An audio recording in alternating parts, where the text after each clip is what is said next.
Sir வணக்கம் sir. வணக்கம் ஹரி. ஜனநாயகன் பொங்கலுக்கு வர வேண்டிய படம் இவ்வளோ நாள் தள்ளி வந்துடுச்சு. 23ஆம் தேதி வர்றதா ஒரு நியூஸ் வந்து போயிட்டுருக்கு சார். வந்தால் எப்படி சார் இருக்குது அந்த படம்? உண்மையிலே ஜனவரி 9ஆம் தேதி வர வேண்டிய படம் வந்திருந்தால் அதுதான் நிஜமான பொங்கலாக, ஒரு ஜனநாயகன் பொங்கலாக, தெரிக்கக்கூடிய பொங்கலாக இருந்திருக்கும். பாருங்கள், ஒரு ஜனவரி மாதம் வர வேண்டிய ஒரு படத்தை இழுத்துக்கிட்டு இப்போ ஜூலை வரைக்கும் வந்தாச்சு. 7 மாதம். இன்னும் அந்த படத்து மேலே என்னப்பா பிரச்சனை அப்படின்னு நீங்கள் சொல்கிற மாதிரி 23ஆம் தேதி வந்துடுமா அப்படின்னு ஏறக்குறைய அது கன்ஃபார்ம் ஆகிடுச்சுன்ற மாதிரியான தகவல். காரணம் என்ன, சென்சார் போர்ட்லேருந்து எந்தெந்த இதுக்கு மியூட்டு கட்டு இதெல்லாம் கொடுக்கணுன்றதை வந்து இணையதளத்தில் ரிலீஸ் பண்ணியிருந்தாங்க.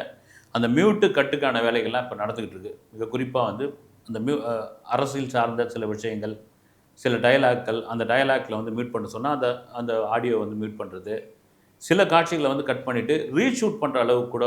ரீஷூட்னா இப்போ சிஎம் விஜய் வச்சு எடுக்க வேண்டிய ரீஷூட்டாக இல்லாமல் சின்ன சின்ன ரீஷூட்லாம் ஒரு க்ரீன் மேட்டில் வச்சு எடுத்துக்கிற மாதிரியான ரீஷூட்லாம் வந்து அதுக்கான ஒர்க்கு நடந்துகிட்ருக்கு, வேகமாக நடந்துகிட்ருக்கு. அதுக்கான காரணம் என்னென்னா 23ஆம் தேதி இந்த படத்தை ரிலீஸ் பண்ணிடலாம் அப்படின்னு. ஏன்னா அடுத்து 31ஆம் தேதி அடுத்த வாரம் வந்து சிக்மா வருது. வந்து ஜேசன் சஞ்சய் இயக்கத்தில் சிக்மா வர்றதுனால மகனுக்கு எதிராக இந்த படத்தை விட்டார் அப்பா அப்படின்ற மாதிரியான ஒரு விஷயங்களை இங்கே ஒரு குரூப் அப்படி காத்துக்கிட்டு இருக்காங்க. ஏதாவது ஒன்று அப்படின்னா அதை போட்டு அடிக்கிறது அப்படின்றதுக்காக. அதனால் வேணாம், தள்ளி போட வேணாம், ரைட்டு 23ன்னு எனக்கு தெரிஞ்ச ஒரு திரையரங்க உரிமையாளரிடம் கேட்டபோது, இல்லை ஏறக்குறைய வந்துருங்க, நாங்களாம் அதுக்காக தான் வெயிட் பண்ணிகிட்டு இருக்கோம், தேட்டரே சும்மா திருவிழா மாதிரி கொண்டாடுறதுக்கு. ஏன்னா அந்த மாதிரி திருவிழாவை இந்த தேட்டர் இது வரைக்கும் நாங்கள் யாருமே பார்க்கல, அப்படி தான் வெயிட் பண்ணிகிட்டு இருக்கோம். அதுக்காக தான் அதுக்கான வேலையெல்லாம் நடந்துகிட்ருக்கு. 23 வந்துடும் அப்படின்னு. இதில் ஒரு முக்கியமான ஒரு விஷயம் என்னென்னா, இந்த படத்தில் பஞ்சாயத்து நடந்தது, சென்சாருக்கு போச்சு, ரீசென்சாருக்கு போச்சு, கோர்ட்டுக்கு போச்சு, சுப்ரீம் கோர்ட்டுக்கு போச்சு.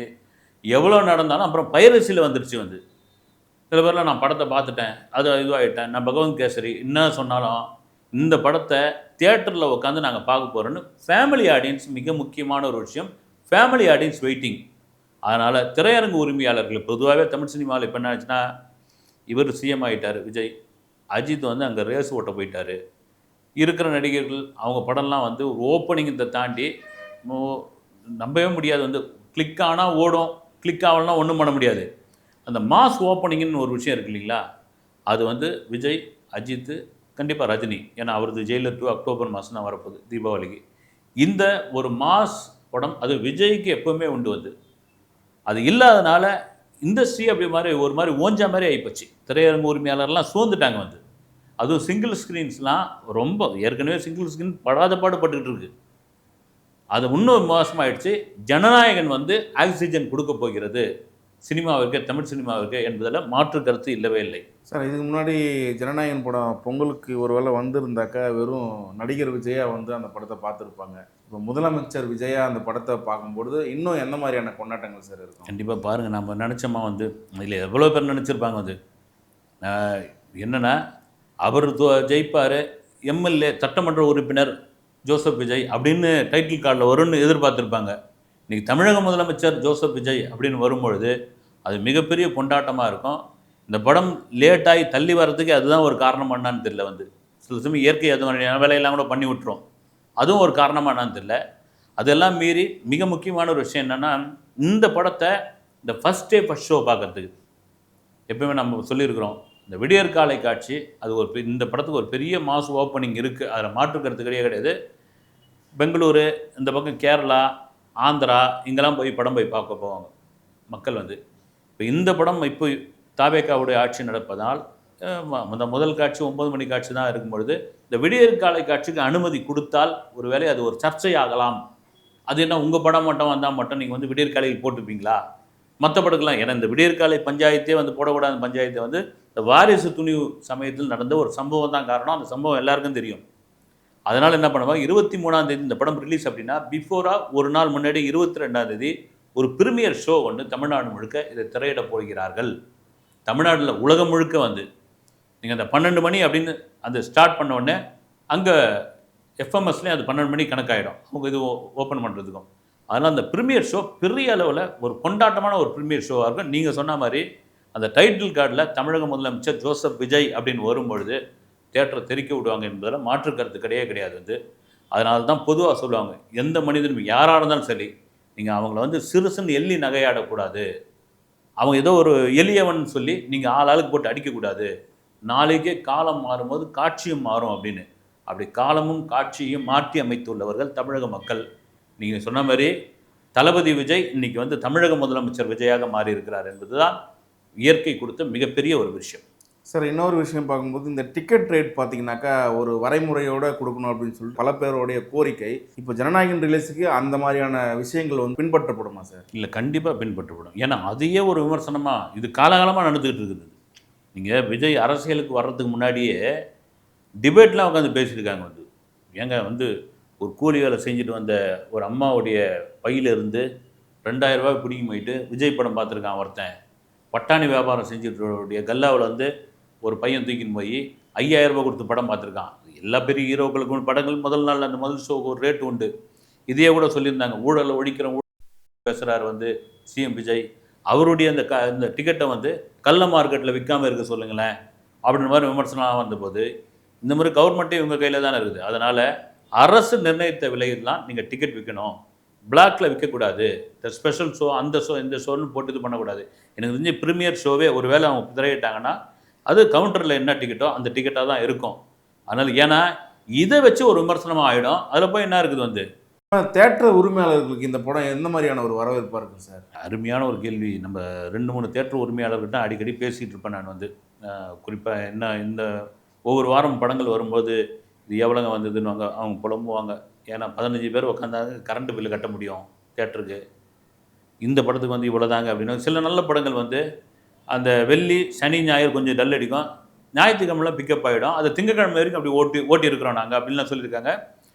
ஆனால் தாய்க்கிழமை மாதிரியான படங்கள்லாம் வந்து ஓடி குறைஞ்ச பட்ஜெட்டில் எடுத்த படங்கள், இந்த யூத்து இந்த மாதிரி படங்கள்லாம் வந்து ஹிட் லிஸ்ட்டில் வந்துருக்குது. அதை தாண்டி ஒரு அதிரிபுதிரியான படம் அதுதாங்க வேணும். எப்பவுமே வந்து ஒரு தியேட்டர் வந்து திருவிழா மாதிரி இருக்கணும். நீங்கள் மவுத் டாக் போய் போய் போய் பரவி பரவி பரவி அதுக்கப்புறம் அப்படி கூட்டம் வரது வேற. அந்த ஓப்பனிங் ஷோவே பார்த்தீங்கன்னா ஒரு பேனர் கட்டி இது பண்ணி அந்த ஜனங்க நின்று அந்த பாட்டை போட்டு அப்படி போகிறது தான் வந்து என்னென்னா, நீங்கள் சொல்கிற மாதிரி அந்த தேட்டர் உரிமையாளர்களோட மனநிலையே அப்படி தான் இருக்கும். ஏன்னா அப்படி பார்த்து பழகினவங்க தான். இப்போ புதுசாக தேட்டர் கட்டினவங்க வேறு வந்து. ஆனால் நீங்கள் பழைய ஆட்கள்லாம் பார்த்தீங்கன்னா அந்த தேட்டர் எப்போவுமே அந்த கூட்டம் நிறைஞ்சியே இருக்கும். அது காரணம் என்னென்னா வேறு பொழுதுபோக்குகள் அப்போ கிடையாது. ஆனால் இப்போ இருக்கிற ஒரு சூழ்நிலையில் மாஸ் ஹீரோக்கள் படம், அதுவும் குறிப்பாக விஜய் நடித்த படம் அப்படின்னா அது என்றைக்குமே எவர்கிரீன். அது அப்படி ஒரு தேட்டரை திருவிழா ஆக்கக்கூடிய படமாக இந்த படத்தை அவங்க பார்த்துக்கிட்டு இருக்காங்க. அதே வேளையில் கலெக்ஷன் ரீதியாக வந்து என்ன சொல்லுது, ஒரு பெரிய கல்லா கட்டணும் அப்படின்ற ஒரு முடிவோடு இதுவாக சொல்லலை. ஏன்னா நீங்கள் தேட்டர் வச்சு நடத்துறது பெரிய கஷ்டம். அதுவும் என்ன திரும்ப சொல்கிறதுனா சிங்கிள் ஸ்க்ரீன் வச்சு நடத்துறது மிகப்பெரிய கஷ்டம். இந்தியாவிலே தேட்டர் கட்டணம் கம்மியாக இருக்கிறது தமிழ்நாட்டில் தான். நீங்கள் பாம்பேலாம் போனீங்கன்னா 600 700 டிக்கெட்டு. நான் ஹைதராபாத் போய் ஒரு படம் பார்த்தேன். நான் படம் 400 ஒரு டிக்கெட்டே வந்து, அதுதான் குறைஞ்ச டிக்கெட்டு. அதனால் மற்றபடி இந்த உள்ள பாப்கார்னு அது இது இந்த விலையெல்லாம் குறைக்கணுன்னாங்க. அந்த மல்டிப்ளெக்ஸில் அது நடந்துக்கிட்டு இருக்குது. அதெல்லாம் குறைச்சா மக்கள் வருவாங்க வந்து. இதெல்லாம் மீறி தியேட்டர் உரிமையாளர்கள் இந்த படத்திற்காக காத்து கொண்டு இருக்கிறார்கள் என்பதில் மாற்று கருத்து இல்லவே இல்லை. ஜனநாயகன் முன்னாடி வந்த படங்கள் வரைக்குமே பார்த்தீங்கன்னா அந்தந்த மாவட்ட செயலர்கள் நகர செயலர்கள் இப்படி கொண்டாடி இருப்பதை நீ பார்த்துருப்பீங்க. பெருசாக பேனர்லாம் வச்சு ஒரு செலிப்ரேஷன் பண்ணுவாங்க. இப்போ அவங்க எல்லாமே பார்த்தீங்கன்னாக்கா எம்எல்ஏ அமைச்சராக ஆகிட்டாங்க. இப்போ ஜனநாயகன் படத்தை அது எப்படி சார் கொண்டாட போகிறாங்க அவங்க? அதாவது உங்களுக்கு வந்து ஒரு 15 வருஷத்துக்கு முன்னாடி வந்து ஒரு 15-20 வருஷம் இருக்குன்னு நினைக்கிறேன். அப்போ என்னென்னா ஒரு படம் ரிலீஸ் ஆச்சுன்னா, இது மாதிரி பெரிய ஹீரோக்கள் படம் ரிலீஸ் ஆச்சுன்னா தினத்தந்தி மாதிரியான பத்திரிகையில் முழு பக்க விளம்பரம் கொடுப்பாங்க. அப்படியே பார்த்தீங்கன்னா அந்த பத்திரிகையிலேருந்து ஸ்பெஷல் எடிஷன்லாம் போடுவாங்க. ஜனநாயகன் சிறப்பு மலர் அப்படின்னு. அப்படியே பார்த்தீங்கன்னா விஜய் வச்சு அடுத்து எடுக்க போகிற ப்ரொடியூசர் அவர் கால் ஷீட்டுக்காக வெயிட் பண்ணிக்கிட்டு இருக்கோங்க. அவரால் லாபம் சம்பாதித்தவர்கள், அவருடைய ரசிகர் மன்றத்தை சேர்ந்தவர்கள். அப்போது அது மாதிரி நான் விஜய்க்குன்னு சொல்ல, எல்லா பெரிய ஹீரோக்களுக்கும் அது நடக்கும். அதன் பிறகு என்ன ஆகிப்போச்சு, இந்த சின்ன படங்களுக்கெலாம் வந்து அவங்களாம் தம்மா துண்டு விளம்பரம் கொடுக்க வேண்டியதாக இருக்குது. இதில் என்ன பாகுபாடுன்னு அதில் ஒரு கட்டுப்பாடு கொண்டு வந்தாங்க. குவார்டர் சைஸாக ஆஃப் சைஸாக தான் நீங்கள் கொடுக்கணும் அப்படின்னு. இப்போ என்ன ஆகிடும்னா நீங்கள் சொல்கிற மாதிரி வந்ததுன்னா பழையபடி வந்து ஒரு ஒரு ஒரு முன்னணி நாளிதழில் பக்கமாக விளம்பரத்தை அள்ளி தெறிக்க போகிறாங்க. அந்த விளம்பரத்துக்குள்ள இந்தந்த சட்டமன்ற உறுப்பினர்கள், இந்த அமைச்சர்கள் அப்படின்ற அளவுக்கு அது இருக்கும். அது உண்மையிலே ஒரு பிரமாதமான கேள்வி. இது தவிர பார்த்தீங்கன்னா கட்சியில் பொறுப்பில் இருக்கிறவங்களாம் இது இன்னும் முக்கியமான ஒரு விஷயம் என்னென்னா, சிஎம் விஜயோடைய கடைசி படம், அது ரொம்ப முக்கியமான விஷயம். அதை வந்து மீடியாக்களில் கொண்டாடி தீர்த்துருவாங்க. அவருடைய கட்சியினர். அதில் எந்த மாற்று கருத்தும் இல்லை. சிஎம் விஜய் ஒருவேளை வந்து இந்த படத்தை வந்து ப்ரெஸ்ஸுக்கும் போட்டு காமிப்பாங்க. எப்படியும் வந்து ப்ரெஸ் கூட பார்க்கறதுக்கான வாய்ப்பு இருக்கா? இல்லைனா வந்து தியேட்டரில் ரசிகரோட பார்க்கறதுக்கான எதனா வாய்ப்பு இருக்குமா சார்? இல்லை, எனக்கு தெரிஞ்சு ரெண்டுமே ப்ரெஸ் கூட வாய்ப்பே இல்லை வந்து. தியேட்டரில் போய் ரசிகர்கள் கூட பார்க்கறதுக்கான வாய்ப்பு மிக மிக குறைவு வந்து. அது போனோம்னா அவ்வளோதான் வந்து. சிஎம் விஜய் வரப்போகுது வந்து அவர் வீட்டை விட்டு கிளம்புனாலே தகவல் வெளியே போகுது. திடீர்னு அவர் வந்து காமராஜர் சாலை பீச் ஓரம் போயிட்டு இருக்காருன்னா அதை ஒருத்தன் எடுத்து போட்டு சோஷியல் மீடியாவில் போடுறான் அப்படின் போது, ஒரு குறிப்பிட்ட தியேட்டரில் அவர் வந்து ஒரு குறிப்பிட்ட ஷோ வந்து என்னதான் ரகசியமாக வைத்திருந்தாலும் வந்து பார்க்க போகிறாருன்னா கட்டுக்கடங்காத கூட்டம் வரும். அது பெரிய பிரச்சனையாகவும் அது வந்து விஜய் விரும்ப மாட்டார். அது அவர் வந்து அவர் ஏற்கனவே பார்த்துருப்பார் வந்து படத்தை. அப்படி பார்க்கணும் அப்படின்னு விருப்பப்பட்டால் வந்து இந்த தேட்டரில் நடக்கிற செலிப்ரிட்டி ஷோஸ் வந்து இந்த ரசிகர்கள் தொண்டர்கள் கொண்டாடுற ஒரு இதுவாக அந்த வீடியோ எடுத்து அவர்கிட்ட ஒன்றா காட்டுவாங்கல்ல. எனக்கு தெரிஞ்சு தியேட்டருக்கு வர்றதுக்கான வாய்ப்பு ரொம்ப ரொம்ப ரொம்ப ரொம்ப குறைவு. சார் இன்னொரு பார்த்தீங்கன்னாக்கா, ரசிகர்களை கட்டுப்படுத்துறது. ஏன்னா இவ்வளோ நாள் கழித்து வந்து அந்த படத்துக்கு பெரும் வரவேற்பு வந்து இருக்குது. சப்போஸ் அந்த படம் ரிலீஸ் ஆகும்போது சில பிரச்சனைகள் நடக்கும் சார். இதுக்கு எந்த மாதிரியான நடவடிக்கைலாம் எடுக்கிறதுக்கான வாய்ப்பு இருக்குது சார்? அப்படி ஒன்றும் பிரச்சனைகள்லாம் நடக்கிறதுக்கான வாய்ப்பு ரொம்ப கம்மியாக இருக்குது. என்னென்ன ஏன் சொல்கிறேன்னா, நீங்கள் 9ஆம் தேதி வர வேண்டிய ஒரு படத்தை இவ்வளோ தூரம் தள்ளி வந்துக்கிட்டே இருக்குன்னா அந்த ரசிகர்கள் கொந்தளிச்சிருந்தாங்கன்னு வச்சுக்க, ஏன் அந்த படத்தை கொண்ட நீங்கள் வந்து இது பண்ணலன்னு சொல்லி எங்கேயாவது போய் ஒரு சாலை மறியலோ ஒரு அமர்க்கலமோ ஒரு தேட்டர் முன்னாடி போய் ஒரு என்ன சொல்கிறது ஒரு தகராறு பண்ணாங்களே, ஒன்றுமே பண்ணல. ரைட்டு, எங்கள் அண்ணன் அரசியலுக்குள்ளே வந்துட்டார், நீங்கள் வந்து ஏதோ ஒரு சூழ்ச்சி பண்ணுறீங்க, நீங்கள் அவரை அந்த படத்தை சுத்தலில் விடுறீங்க, நீங்கள் விட்டுக்குங்க, எப்போ வந்தாலும் இந்த படம் எங்களுக்கு அது பொங்கல் தான். இன்னும் கூட அவங்க அமைதி கேட்குறாங்க. இன்னும் எனக்கு தெரிஞ்சு பார்த்தீங்கன்னா நிறைய விஜய் ரசிகர்களிடம்லாம் கேட்டிருக்கேன், அவர் தொண்டர்கள்லாம் கேட்டிருக்கேன். இந்த பைரஸில் வந்தது நிறைய பேர் பார்க்கல. ஏன்னா நானே கூட பார்க்கல. அது வந்து தர்மமே கிடையாது. நம்ம ஒரு சினிமா நிருபராக இருந்து கொண்டு ஒரு படத்தை வேறொரு வடிவில் ஒரு திருட்டுத்தனமாக அதை வெளியிடுறாங்க அப்படின்னா அவ்வளோ பெரிய பொருட்செலவில் அந்த படத்தை பார்க்குறது தர்மம் கிடையாது, அது நியாயம் கிடையாது. அப்படி நிறைய பேர் வந்து பார்க்காம இருக்கிறாங்க. அப்படி பார்க்குறவங்க ஏன்னா இவ்வளோ நாள் பொறுத்தவங்க தியேட்டரில் பார்த்தீங்கன்னா அப்படி ஒன்றும் பெரிய இதுவெல்லாம் இருக்காது. ஒரு ஒரு டீசெண்டான ஒரு இதுவாக இருக்கும். ஒருவேளை அப்படி நடந்தால் கூட அது வந்து கட்டுப்படுத்திடுவாங்க. அது நடக்கிறதுக்கான வாய்ப்பு இல்லை. அது அப்படிலாம் பண்ண மாட்டாங்க. கருத்துல ரொம்ப நன்றி சார். வணக்கம்.